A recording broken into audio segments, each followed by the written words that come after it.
ఓం నమ శివాయ. శ్రీశైల మల్లికార్జున మేడారం సమ్మక సారక చిలుకూరు బాలాజీ స్వామి. ఓం నమ శివాయ.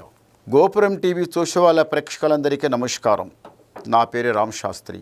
చిలుక జోష్యం అంటండి ఆ కాలంలో ఉంది, ఇప్పుడు గుడుక ఉంది, ఇక ముందు గుడుక నడుస్తుంది. చిలుక జోష్యం అంటే నిజముందండి, నమ్మండి, వినండి.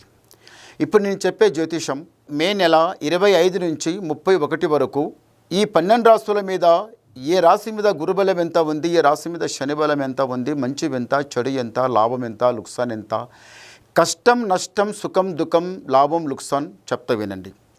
చిలకమ్మ, ధనుసు రాశి వాళ్ళ జ్యోతిషం, ధనుసు రాశి వాళ్ళ భవిష్యవాణి, ధనుసు రాశి వాళ్ళ గణితవాణి తే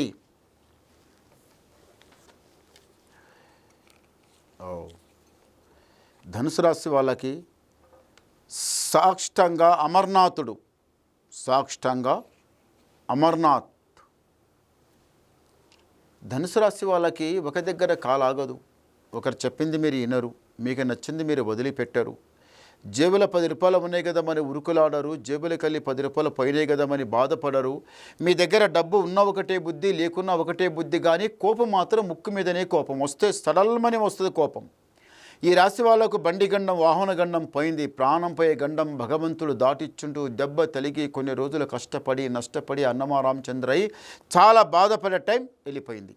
పర్వాలేదు, భగవంతుడు దాటిచ్చుంటూ. ఈ రాశి వాళ్ళకు మళ్ళీ ఒకటి ఏముందంటే మాత్రము ఆలోచన చాలా ఎక్కువైపోతుంది. ఎక్కువ ఆలోచిస్తున్నారు. ఎట్లయితుందో ఏమవుతుందో అది పక్క అవుతుంది. మళ్ళీ ఒకటి, ఈ ధనుసు రాశి వాళ్ళకి కొంచెం నిదానంగా ఉండాలి. ఎందు గురించి అంటే దారిద్ర్యం చాలా చెడ్డగా సతాయిస్తుంది. ఈ రాశి వాళ్ళకు, ధనుసు రాశి వాళ్ళకు భర్త బయటికి పోయి ఆయన ఏదో కష్టం చేసి ఇంటికి వచ్చిన తర్వాత భార్య ఏం చేయాలంటే చెంబడి నెల్లి తీసుకొని ఇచ్చి ఆయనకు నగమూర్చుకుంటూ మాట్లాడి ఆయనకు మంచిగా వంట ఇంత వండిచ్చి ఆయనకు ముందర కూర్చొని తినయ్యామని తినిపిస్తే ఎంతో అందంగా ఉంటుంది. చూడండి, భార్య భర్తలు ఎట్లా ఉంటుందంటే ప్రేమ. పప్పులో ఉప్పు ఎక్కువ వేసి భర్తకు వడ్డిస్తుందంట. అది ఎంత ప్రేమతోన మీరు తినండి అని నవ్వుకుంటా మురుచుకుంటా భర్తతోన మంచిగా మాట్లాడి ఆ పప్పులో ఉప్పు వేసి వడ్డిస్తుంది. ఆయన తింటుండు. ఆయన మాటలు చూసి మంచిగా మధురమైన మాటలు మాట్లాడుతుంటే అదంతా తినేశాడు. తిన్న తర్వాత ఆయన కూర్చునే తిండికి ఆయన కూర్చొని తినాలనుకుంటే ఒక్క బుక్క నోట్లు వేసుకోగానే నోరంతా ఉప్పు, అంటే పప్పులో ఉప్పు ఎక్కువ వేసింది కదా, తినంగానే నోరంతా ఉప్పు. అయ్యో నీకు పప్పులో ఉప్పు ఎక్కువ వేసి నీకు వడ్డిస్తుంది కదయ్యా, ఎలా తిన్నవయ్యా అని ఆమె బాధపడుతుంటే నెత్తి కొడుకుంటుంది. భర్త ఏమంటుండు, ఇప్పుడు ఏం ప్రళయం వచ్చిందని ఆనందంగా ఇచ్చినావు, అదే సంతోషంగా తిన్నా, ఎంతో అమృతం అనిపించింది నాకు, ఎందుకు బాధపడతావు, తిన్న కదా ఏం కాలేదు అని ఆయనకి సంజాయించి చెప్తే ఆయన మనసు మీద ఎంత మంచి గుణంనైనామని భర్తకి భార్య ఇంకా చాలా ప్రేమతో మాట్లాడిందంట. చూశారా, భార్య భర్తల బంధంకి ఏం దూరం లేదండి, కొంచెం లోపలనే నగుమూర్చుకుంటూ ఉంటే చాలా ప్రేమ కలుగుతుంది.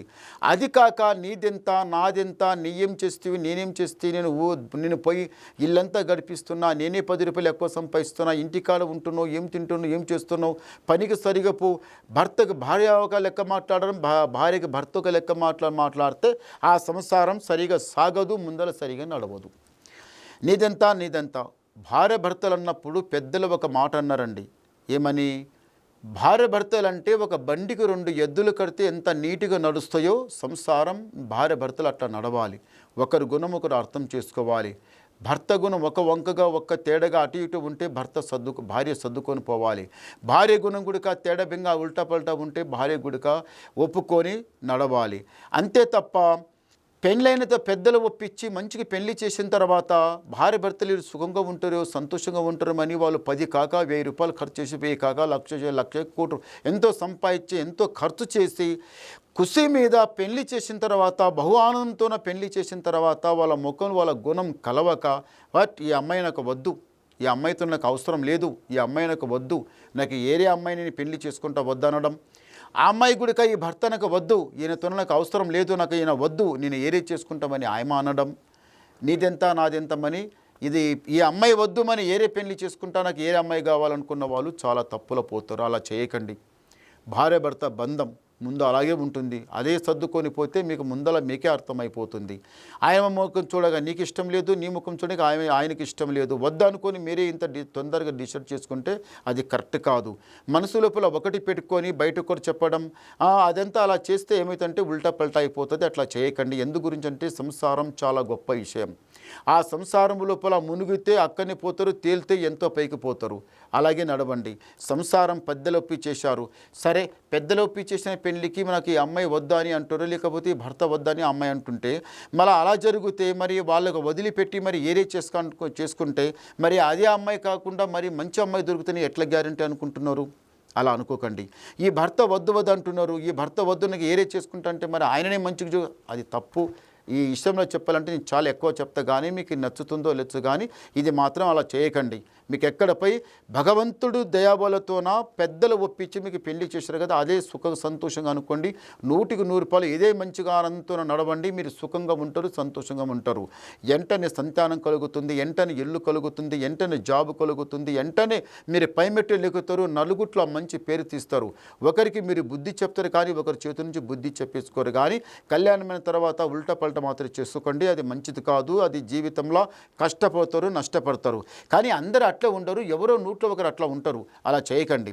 అదృష్ట బలం బాగుంటుంది, చేయిపెట్టిన పని మంచి కలిసి వస్తుంది. రాజా బతుకు బతికే టైం దగ్గరకు వచ్చింది. ఒక్కసారి శివయ్య ఏమన్నా సంసారంలో అయినా కానీ ఇంట్లో అయినా కానీ అరకత్ బరకత్లా సరిగా లేకపోతే, మనసు శాంతం లేకపోతే ఒక్కసారి శ్రీశైలం వెళ్ళి రండి. మీకు అంతా పటాపంచలమైపోతుంది. దరిద్రమంతా మీకు మంచి జరుగుతుంది, మీకు జయం జరుగుతుంది. ఇంతవరకు వచ్చిన కష్టాలు నష్టాలు అన్నీ దూరమైపోతే ఈసారి మీకు చాలా మంచి జరుగుతుంది. ఒకటి ఏమిటంటే ఇంటి మీద కొంచెం నరదృష్టి కూడా ఉంటుందండి. ఇంటి మీద నరదృష్టి ఉంటే ఇంట్లో బరకతు ఉండదు, భార్యాభర్తల సరిగా ఉండదు, ఒకరి మాట ఒకరికి పడదు, నీదెంత నాదెంత అని అనుకుంటా నడుస్తారండి. అలా ఉండవద్దు. ఈ దరిద్రమంతే పోవాలంటే, మీకు మంచి జరగాలంటే, ఇంటి మీద దృష్టి పోవాలంటే శ్రీశైల మల్లికార్జున స్వామి దర్శనం చేసుకుని రండి. ఒకసారి గవ్వలేద్దాం. మంచి గవ్వలే పడ్డాయి, 3 చాలా మంచి గవ్వలు పడ్డాయి.